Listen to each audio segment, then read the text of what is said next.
Ben. How you doing, buddy? I'm good, CJ. Good. I'm glad to see you back for another recording of the episode. Well, how's your week going?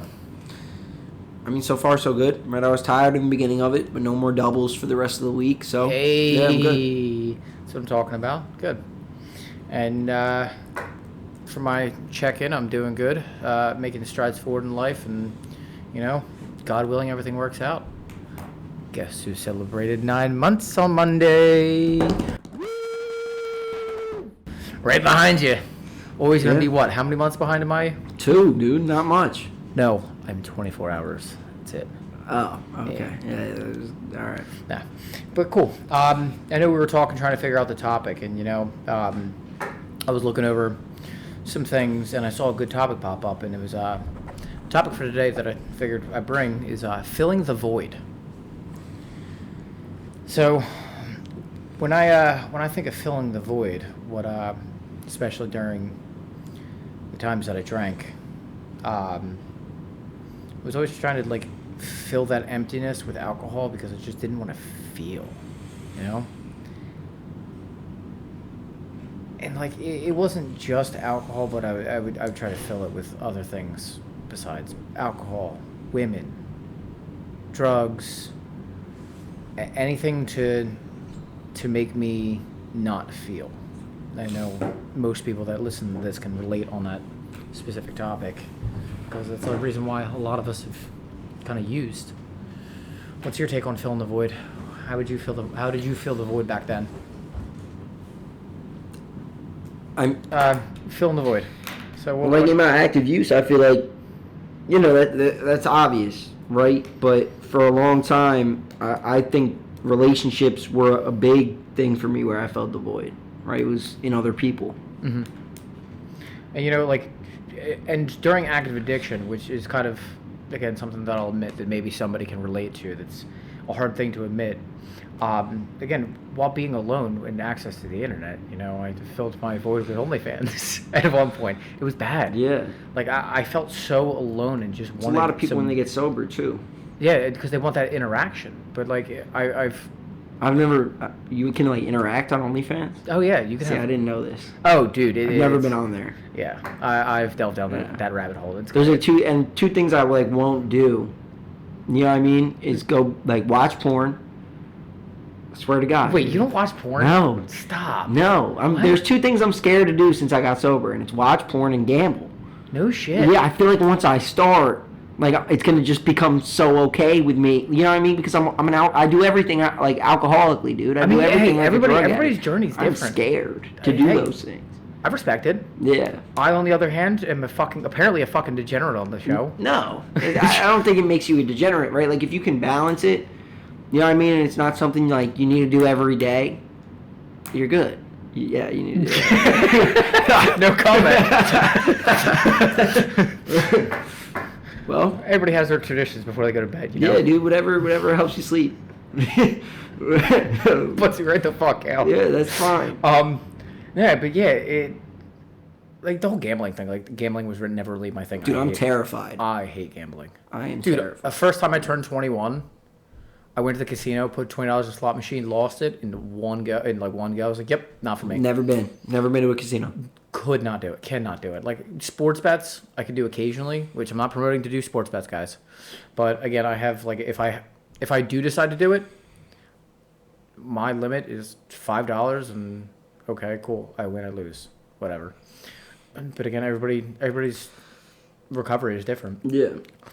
But yeah, like I was saying, filling the void of loneliness is a big part of filling that void because again, something to I guess reiterate, I would go online to seek some type of human contact because I was so busy hiding in my room and I was embarrassed to go out and interact with people that online was my escape. And especially being intoxicated, you don't think about these things, and I spent money on stupid shit,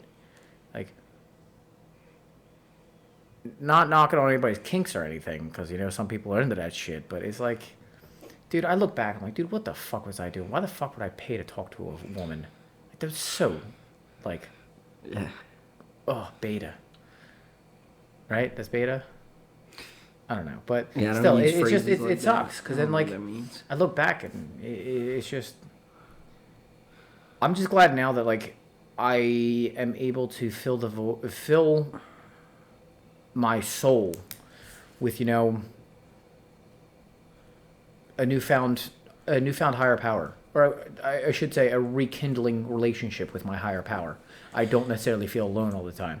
I again attend my meetings that I like to go to. I may not attend them every single day like I used to, but I'll attend them. And I have a great community with the guys that we hang out with. And if I'm ever in need, I can always just reach out.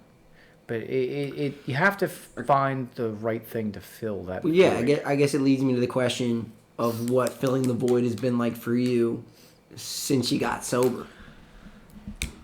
Filling the void for me was definitely finding my purpose in life, like finding a purpose.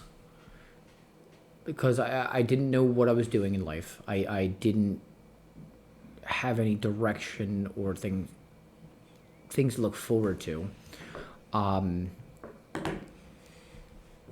just felt empty, and trying to fill them with superficial shit was whatever.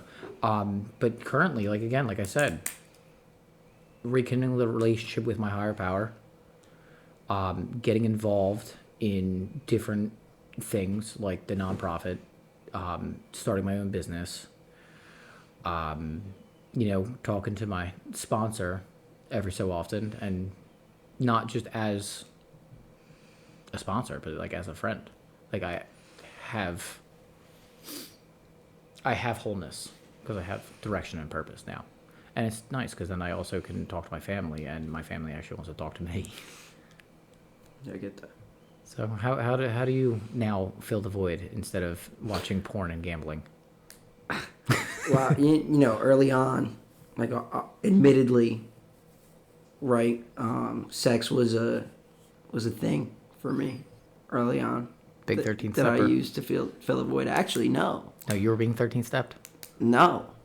Just sex? We were both just accountable for our own actions. Hey. Yeah, it was just sex. Like we were about around the same time, both currently going through, our processes to recover. We were at about the same point when we met, right? So, and we're kind of at the same point now, almost, if in a way. Yeah. But like in time, obviously, and learning through experience, like not being content with those actions, and like I'd actually feel less whole after. Like I was losing a piece of me. Yeah, it's like you know shallow. what I mean, right? Like I was doing a bad thing. Like I didn't like it, right?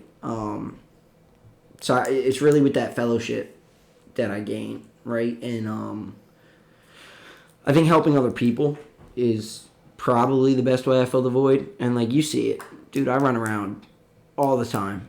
Yeah, dude, you fit the podcast in your tight schedule today. I'm always doing something, right? Always. And usually it's for somebody else, right? It's not normally something to just for me, right? And obviously in a way when I get home, like that time I get to decompress and be alone. I really like what you said about having that higher power, because like now there's no void when I'm by myself and having quiet time. Like, so I'm able to have quiet time, sit with my own thoughts, be And you with can myself. appreciate quiet time now. It's not like Dude, it's more it's than appreciate it. It's not like one of those covet 3 a.m. like sad thoughts. No, like I covet my quiet time. Like, yeah.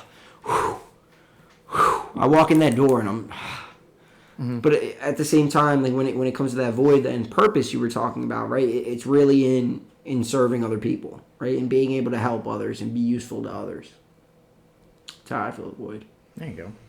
And so I guess to branch off, like doing things in fellowship, again, with your community and the fellowship that you build, like there's a lot of things that you can do. Like, well, we've gone bowling, we've gone out to dinner. Like, that's a lot of fun things that we can actually do sober. It's important to stay around like a sober network, especially when you're going out. Yeah. Because then I think it's important to make it fun, especially, early on when you feel like, goddamn, my life is over. I'm never going to have fun again. And you meet a bunch of people and you have more fun than you were having. Yeah. So. We've competed in dodgeball tournaments, flag football, go-karts, there's baseball leagues. Like, there's a lot of fun stuff that like, And I can remember it, and the next day I wake up and I don't have a headache. Right? What's some fun things that you've done, like, or that you want to do?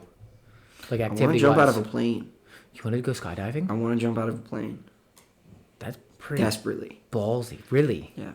Dude, I have a deathly, like, fear of heights. Well, like, I'll be honest, right? When I get to, like, the top of a tall building, or I'm walking up those stairs, and, like, you remember those old, like, power line towers that people, like, when you're a kid, like, you go into the woods, you climb up the power line tower, and you smoke and shit. Like, I'd be scared. I wasn't that stupid. Like, I'd be scared. I mean, I was stupid, but I've never climbed. You know what I mean? Yeah, up. we did shit like that. Oh my god. But, yeah, I don't know. But like in that setting, I'm a little afraid of it. But it's nice, right? Like anything else, I feel like I feel my most accomplished when I'm able to face that fear and just jump. Yeah. Fuck it. So I want to jump out of a plane, dude. Dude, ever since I was a kid, like, my dad would laugh at me because I would refuse to go on roller coasters for the I love shit like that. longest time. Love Dude, shit like I hated it. Love it. And like, I mean, over time, like, what really pushed me over the edge was going on King Ka. Dude, have you ever been on King Ka at Six Flags? Just a funny story. I went with Tommy 3 times in a row. Yo. We just kept going back. We just kept going back. It's something else you did in sobriety. Well, and Yeah. you didn't even have to. You didn't pay for that, did you? No, that was on the company that was dime. That was a work trip. That's tight. Yeah. But I mean, I had to babysit 11 grown men at Six Flags at the same time. So. Yeah, I heard all about it. Yeah. Dude, I gotta commend you, dude. Working in recovery is not an easy thing, and every day I just hear something different. It's like, dude, you gotta have a strong stomach and a solid foundation, especially if you are an addict yourself or an alcoholic yourself. I mean, yeah, absolutely. It's cool, dude. I like it. Some days you're like, what the fuck? Yeah, and I mean, dude, and even dealing with, like, normies every day, that's still a pain in the ass. I think people in general, right? I can be hard to deal with.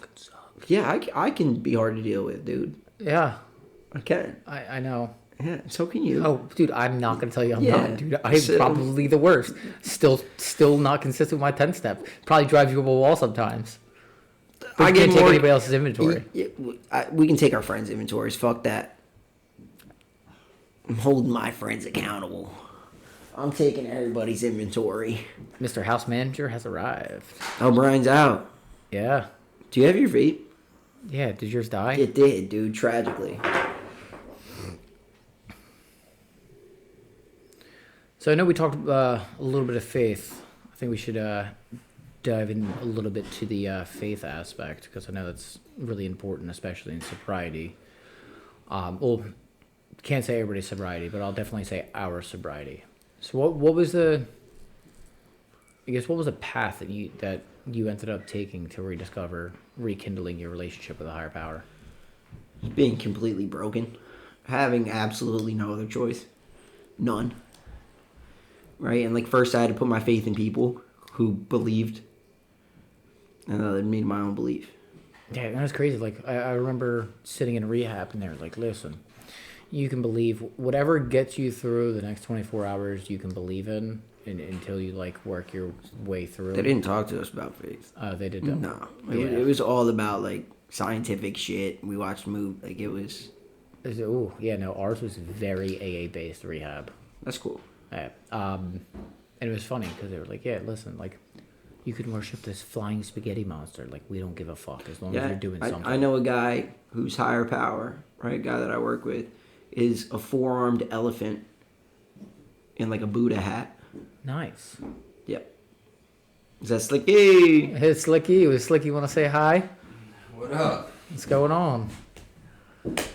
Better find a better higher power than that, my boy. That's not mine. Were you even listening? There's one who has all power. You just want me to. I hate this shit, dude. You just want me to believe in Jesus. See, I like. little baby Jesus. What's in your best interest? Is Jesus Christ. Man, probably. You know what I mean? Listen, it's You're all about Jesus your. too, right? You're recording. We are. We are, yeah. You're just hopping in, joining the conversation. You want to You're, have a chair? you're Jesus too, right? Ain't Hey, pop a seat. I mean, your higher power is your higher power. You know what I mean? Look, the more I start to try and like define it, the more I'm like, what the fuck? The more I question. The more I try to put an image or a likeness on what God is, the more I start to stray away. I don't know what he looks like, dude. Like, I don't know who God is, and I'm cool with that. I mean, I don't necessarily know what Jesus looks like. Just because they tell me it's a white guy with long hair doesn't necessarily mean it's true. Means that, yeah, I get You know it. what I mean? Yeah. just choose to- I mean, to- technically, to I think he's a little bit believe. dark skinned, especially where he's from. I mean, if you go by the Bible, technically the way he's described is his skin looked as if burnt in a furnace is the terms they use, which technically would mean darker skin tone. You know what I mean? Yeah, especially again with the area that he was born and raised. It's kind of a given. Yeah, look, I think for me, there's much to be learned from all these religions and particular beliefs about God or what God is. But for me, it's just a lot easier to accept that something is and see it work in my life. You know what I mean? Like, if I can acknowledge that there is a power working in my life and seek it and continue to seek it and to try and live in its will, like, that's how I simplify it. Because, like, just like I'll complicate anything else, dude, I'll complicate the fuck out of the God thing and just take myself further from it. Right? So just simply accepting those facts. And this is for a person like me. Like, that's why the God thing is so cool. Is because you can have your own idea on it. You can have your own idea on it. And whatever, like, gravitates us and sticks us, like, to that belief and starts to work in our life. And, like, we have that faith and we work towards increasing our faith. Like, that's the goal. That's it. You know what I mean? It's literally as simple as that. For all of us in our own unique ways. And, like, it's beautiful because I don't, like, not that I don't give a fuck what your faith is, but, like, I feel like in a lot of other places where it's not recovery and sobriety based, like, they want you to believe in their God. You know what I mean? Like, at least in a lot of my experiences with religion. In religion, Yeah. I mean, You know what I mean? My idea is the fixed idea of God, right? To a normal person. But to us, it's there's many ideas of yes. religion and God. You know what I mean? That these people practice and believe, and okay, that's fine. But like, all right, for me, it's like, all right, even if you don't believe in Jesus Christ necessarily, right? Or if you don't, that's not what it is, right? Even beyond Jesus, though, is the Father, the all-powerful God, right? So, you know, I mean, it's whether you don't have to believe that, you know, Jesus Christ came as, you know, basically God in the flesh to forgive everybody for their sins, right? Which is what I believe, but even beyond that, though, you know what I mean? Like, there's the all-powerful God.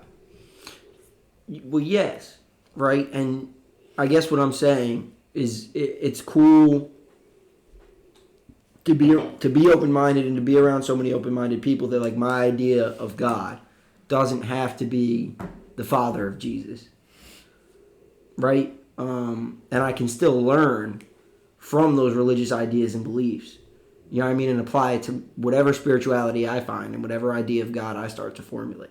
Right? Like, I can take all these little pieces, find what identifies to me, and create a strong relationship with whatever God I believe in, like, Right. What's the word? Connect with at the end of the day, right? Like, I don't know. No, it is. I mean, the basis of recovery as a whole is to find God, right? So it's like,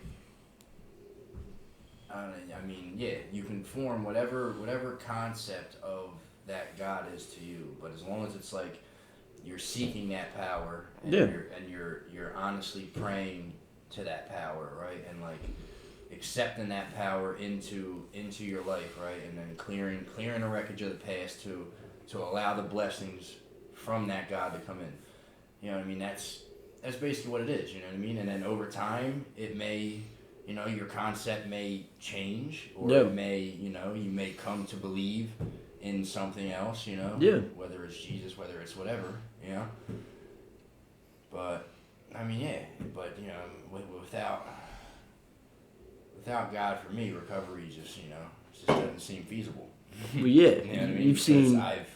I've had experience to tell me that, you know. Yeah, and I mean, you've seen the. I think there's a video. I don't know where I saw it, whether it was on Instagram or YouTube, what it was, but like, people like us, alcoholics and drug addicts, are like worshipers in a sense, right? To a drug, to pornography, to whatever it is. Like, we're worshipers. You know what I mean? We put this thing on a pedestal and we like devote our lives to it in a way, right? So when you supplement God into that, we start to get better. Absolutely. It is like, in my experience and from what I've seen, right? Because I know a lot of people who are sober but not well. Yeah. You know what I mean? Not like Oh. great people, Yeah, right? there's And people like, that stop doing drugs, or right? drinking alcohol. Yeah, and like Doesn't change the the ultimate person. the ultimate difference between a person who's actually useful and not like actually useful. I don't want to sound like a dickhead, but like who actually is in service to other people out of the kindness of their heart and like doing the right thing and like Right. really starting to progress as a human being, right? As a kind-hearted, good-natured person is a relationship with God. Like, what separates the people who remain sick, selfish, manipulative, and a person who, you know, seeks to change, admits their wrongs, and like helps others? It is fundamentally a relationship with God.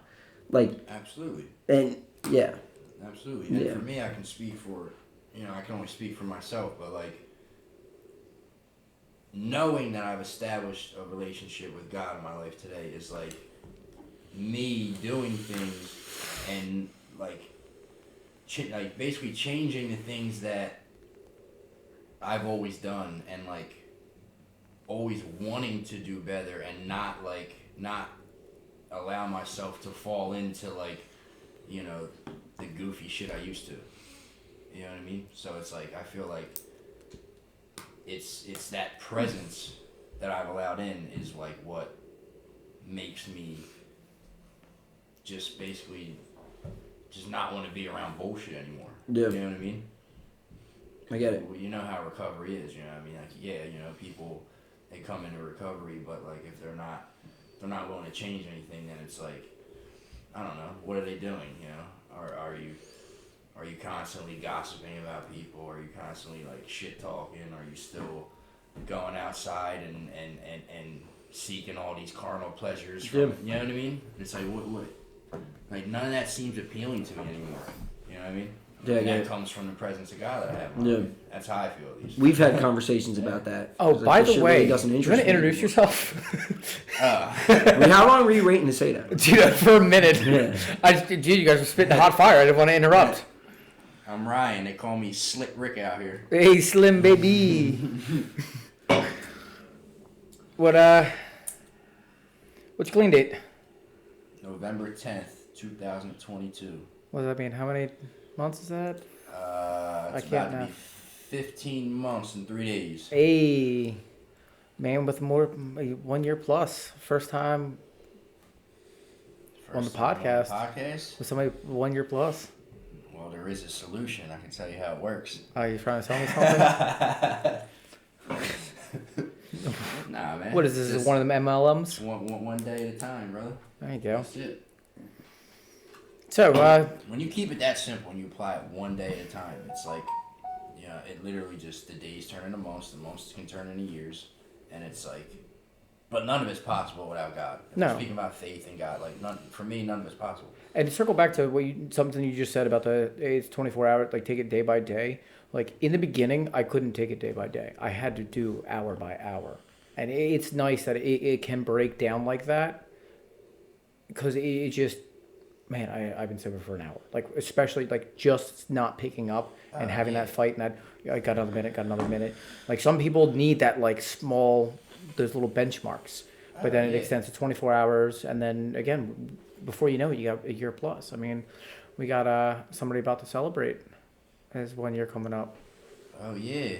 Then he goes by the name of Benny the Butch. Enzo from Kenzo. Like Slick hit it on the head. And I think at a certain point, my sponsor looked at me. It was either like, I think it might have been 6 or 9 months. And he was like, how do you feel? And I was like, dude, it's another day. You know what I mean? And like the only thing these little moments mean for me is what's like there is a solution. You know what I mean? And like just do this thing day by day and to the best of your ability. And I mean, you'll get here. Yeah. There's nothing special about it. It's just another fucking day. And it just seems shows like, people that it works. And it just seems like it's such a heavy task in the beginning, especially in early sobriety. It seems like a heavy task. I don't know, bro. For me, it bro, was. I came in and I was like ready. Like I don't ever want to do anything again. I'm done. Right, and that's how I came. Don't care. So like, you know. So like looking ahead, like one day at a time means so many different things to me. Like, And yeah, it's all about your perspective too. Right, like one day at a time, I never have to drink again. For me, right?